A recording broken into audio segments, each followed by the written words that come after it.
Nah, Ya. tak tolong boleh? Kenapa tu?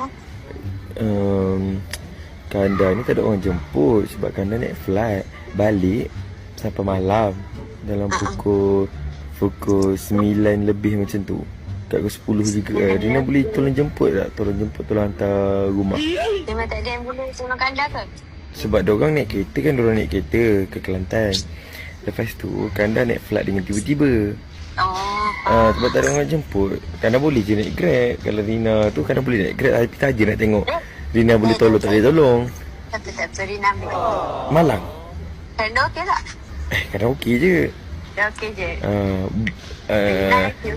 Tapi Kanda buat konten jemput sebenarnya. Konten jemput lah. Maksudnya buat konten yang Rina akan jemput Kanda macam tu. Tapi nanti Rina buatlah rakam-rakamnya Rina dalam keadaan tengah jemput Kanda ke apa ke, boleh? Boleh. Betul Kanda sampai dalam pukul 9 lebih lah. Dalam pukul 9.30 sampai. Tapi siap-siap keluar dalam pukul 10 je lah. 9.45 macam tu. Okey, boleh? Nanti Kanda bagi tahu hall berapa Okey, baik.